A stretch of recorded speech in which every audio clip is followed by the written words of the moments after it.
It is a good life we lead, brother. At best, may it never change. And may it never change us.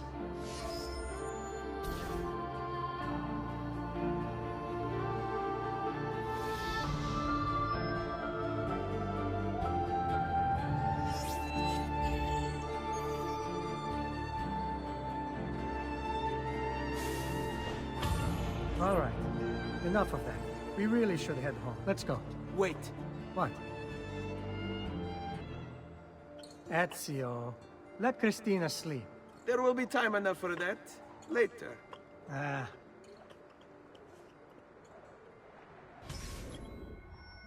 Welcome everybody, Josh here, back at it today with a brand new and special product review. Today we're talking about this, which is Assassin's Creed 2, part of the Ezio collection on the PlayStation 4, the PS5, the Xbox Series S and X for backwards compatibility. And as you guys know, I'm a massive fan of the Assassin's Creed franchise created by Ubisoft Montreal. This game is created and made during the Assassin's Creed's more glory days of gaming. I think that these games only kept getting better up until Revelations, as well as Assassin's Creed 3, which I do plan on reviewing at some point in time in the not so distant future on my YouTube channel. And this game is one of my all-time favorites, whether that's Assassin's Creed 1 or Assassin's Creed 2. I think that those are both definitely good games in the franchise, and you should definitely play those games if you can find a way to do so. Now, what is the story of Assassin's Creed 2? Well, it takes place in Renaissance Italy in 1459. You get to meet Ezio and his family. Ezio comes from a wealthy line of the assassins, which he learns through the course of the events that take hold of him and his family, that he is part of a much greater, thing than he realizes at the time. And it's really cool to kind of see a story about a young kid who grows up to be a master assassin. Ezio later learned to become the ultimate assassin in the Assassin's Creed franchise. It's why he has so many games, from Assassin's Creed Brotherhood to Revelations and to so many other video game franchises that he is basically known for. And I think that one of the reasons why that is the case is because this character is so beloved. You get to learn a little bit more about the backstory of his family before the events of the game take hold, and you get to learn who he is as a young naive kid trying to grow up in this deadly and hostile environment. Italy is not a safe place. It's not really a place where I think that good things happen in terms of this world, but over the course of the game and Ezio learning the new abilities that he does gain once he gets assassin's robes and dons the cape, if you will, in terms of what happens to his family, realize what Ezio Auditore da Firenze is fighting for. And I think that's one of the things that really drives home this single player story driven narrative. And this game is a single player story driven narrative, so if you don't really like single player story driven narrative in games, you're probably not going to like Assassin's Creed 2. And I think that Assassin's Creed 2 is great because of all the supporting cast of characters. You get his family, you get his father Giovanni. He's trying to do what's best for him and his family in a harsh environment. He's trying to work with the members in government, but also trying to stay safe with his wife and kids at the same time, and eventually all that gets taken away from him. There's a conspiracy going around that Giovanni is actually the villain of this whole story, and you eventually learn that it's actually not, and it's actually Rodrigo Borgia. He is actually one of the main bad guys of this game, and I think that the actor who plays Rodrigo Borgia, I think is his name, does an actual really good job as the main villain. This game feels a lot like the Batman franchise, where you see the origin story develop between Ezio Auditore da Firenze, you see his life growing up, and then eventually his family gets murdered, sending him on a revenge quest to find out who did it. And it's actually Rodrigo Borgia, who is actually a member of the family, or he was a friend of the family, and you feel betrayed by the order that he's a part of, and as well as of the people that he supported in terms of the context of the game, and you realize that there's a master plan towards the end of it to take over all of Italy. And at the same time, Ezio realizes that there's even something much greater going on than just the quarrels of a government agency that's taken over and trying to take over the world. And you realize that towards the end of the game that there is this precursor civilization that came before them. They're trying to warn humanity about a possible apocalypse, and eventually Ezio discovers that he's one of the few that can actually find all of these temples and stop the world from going to shit. And that's the plot of Assassin's Creed Brotherhood, as well as Assassin's Creed 3 and Revelations. And Desmond Miles is the main protagonist of the real world situation. You understand through the course of Desmond's story as well that Desmond is actually important to the story as well. And I think that this game wouldn't have worked without the real world and the past kind of meshing together. I think that the whole idea of the animus going back in time and re-experiencing the past with your ancestors' memories is pretty cool as a subject matter as well. And I think that once you get into that mechanism in the game and you discover the mechanics of how this whole thing works, you understand what's going on in the plot. The plot is kind of complex. It's one of those plots in the story where you think it would be easy to get through, but there's all this other subplots and stuff going on in the backstory between some of these characters, and you get to explore all of that and more. This game is 21 hours long, 27 hours long if you actually do all of the campaign missions and the side quests, and there's all these tombs and stuff like that that you can unearth and explore this game, and you get to go across Europe in a globe-trotting adventure. One of the really cool things things about the Assassin's Creed franchises. While it's not only about history, and I'm a huge student of history, I really do like historical video games and movies, and anything to do with history is something that I really do enjoy a whole lot of. And I think that this game itself is really amazing for the fact that you get to explore pretty much the entirety of Italy from the comfort of your home. You get to do that by doing really cool things such as scaling towers, looking for synchronization events, and there's also side quests. And typically in an open world, third-person style action-adventure game such as Assassin's Creed 2, you would get bored of side quests, especially with the more modern games in the franchise, and it would seem like you're wondering, like, what are you doing this for? Why are you fighting these different NPCs? Why are you doing some of these stealth missions? But for Assassin's Creed 2, they give you a reason for that. They give you a reason for fighting for Ezio's family, to discover the plot that's unfolding and the conspiracies surrounding what was happening at the time, and eventually what leads to the ending of the game. And while I really don't like open world games anymore as much as I did when I was younger, like more shorter style games, I think that Assassin's Creed 2 is one of those games that once you get into the meat of the story, which is halfway through, where you discover that Rodrigo has a plan to kind of take over the border and trying to assassinate all those that really he deems unnecessary to the cause, and you get to the point where it starts picking up, and it starts picking up in pace. And this game is a really good masterclass in terms of pacing in video games, and I think that if this game had not had as good of a pacing as it did with the second game in the franchise, and taken what it learned from the first game with Assassin's Creed 1, doing something a little bit different with Assassin's Creed 2, making changes that were necessary for the gameplay mechanics, I would not be saying here that this game is not as great as it is. And I think that this game is fantastic. I think it's easily one of the greatest Assassin's Creed games in the franchise, and I don't think that any of the other games in the franchise afterwards were really as good as Assassin's Creed 2 or even Assassin's Creed 1 for that matter. But I really did like Brotherhood, even though it felt like more of a spin-off game in the franchise than an actual complete Assassin's Creed game. And then I also like Revelations, and I think that that's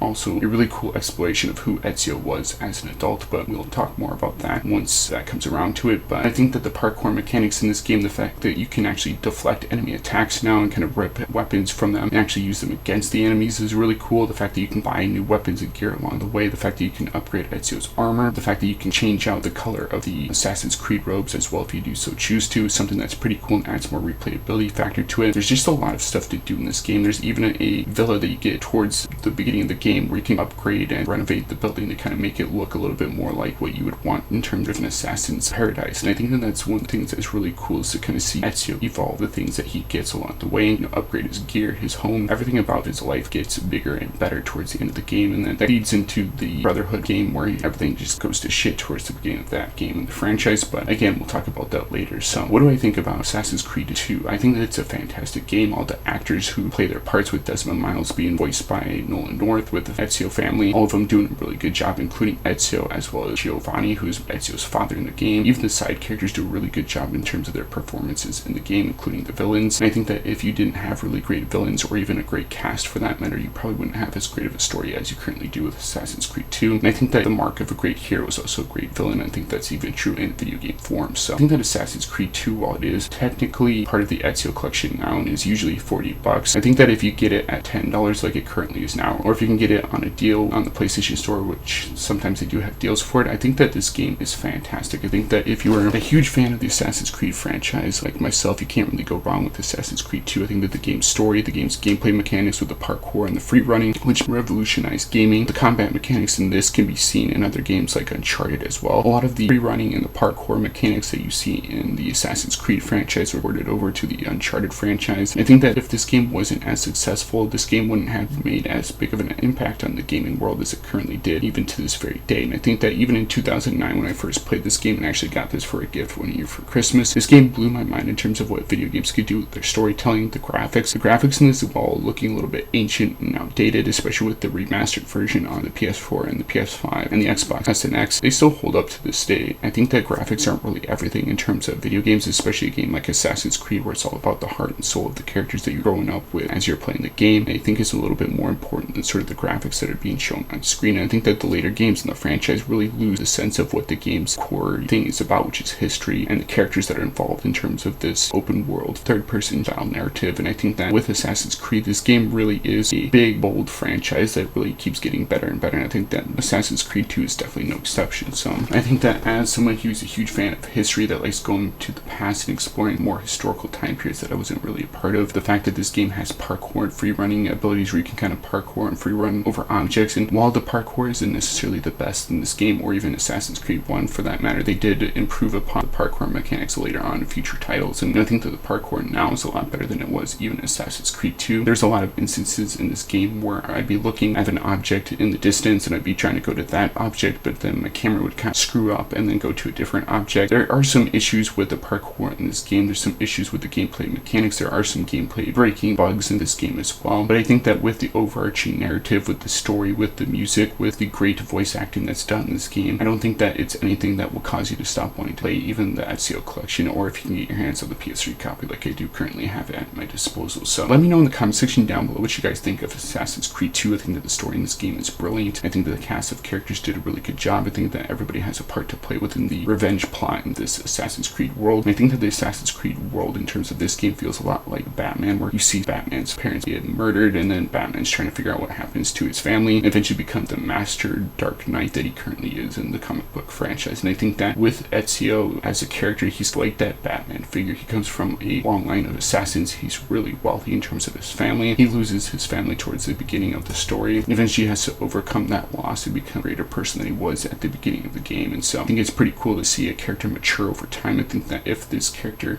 wasn't as cool as he wasn't as sarcastic as he was in this game, and with the dialogue and the writing of this game, I don't think it would have worked in terms of the franchise, and we wouldn't have gotten as many games with Ezio in it as we currently did. So let me know in the comment section down below what you guys think of Assassin's Creed, the Ezio collection. Which game in the franchise is your favorite? Did you like AC1, AC2, Brotherhood? Did you like Revelations, or even AC3 for that matter? Did you like Black Flag or any of the other modern day Assassin's Creed games a little bit more than this game? I know I didn't go over all of the story of this game, but that's just because of the fact that this game is massive in terms of the story and what's going on with the characters and the world of Assassin's Creed 2 in terms of Europe and Italy. Then I couldn't really cover it all in one video. So I think that with this being an open world globe-trotting adventure series, I definitely think that it's room for players to experience this world for themselves, and I definitely think that you should on the PlayStation 4, the PS5, and the Xbox Series S and X. So like I said before, let me know what you think in the comment section down. And as always guys, rate, comment, subscribe, and I'll see you guys in the next video. Peace out. You can't. You can't. It's my destiny. Mine. I am the prophet. You never were. Get it over with, then. No. Killing you won't bring my family back. I'm done. Nulla è reale. Tutto è lecito. Requiescat in pace.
Greetings, Prophet. It is good you have come. Let us see it, to give thanks.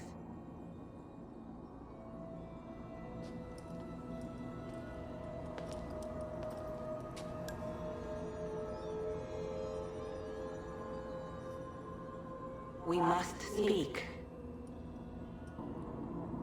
Who are you? Many names. When I died, it was Minerva. Before that, Merva and Mera. And on and on. The others, too. Juno, who was before called Uni. Jupiter, who was before called Tinia.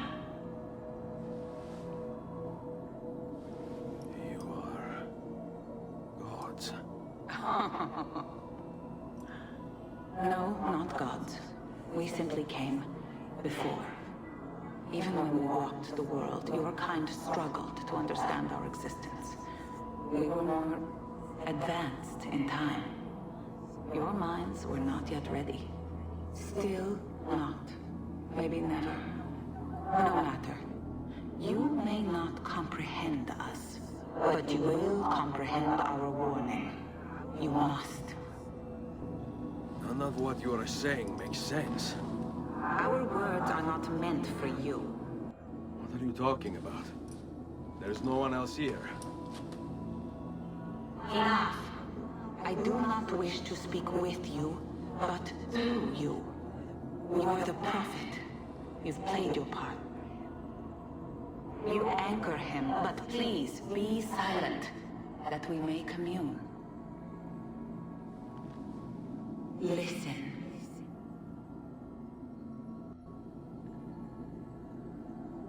When we were still flesh and our home still whole, your kind betrayed us. We who made you. We who gave you life.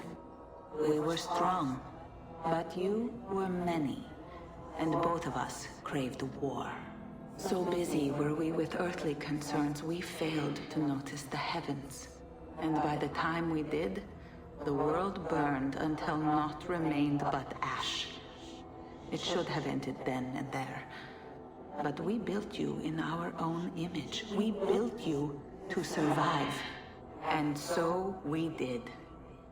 Few were our numbers, your kind and mine.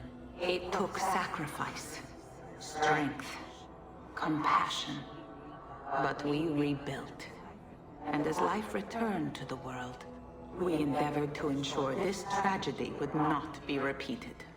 But now, we are dying, and time will work against us. Truth turned into myth and legend. What we built, misunderstood. Let my words preserve the message and make a record of our loss. But let my words also bring hope. You must find the other temples, built by those who knew to turn away from war. They worked to protect us, to save us from the fire. If you can find them, if their work can be saved, so too might this world. Be quick, for time grows short, and guard against the cross, for there are many who will stand in your way.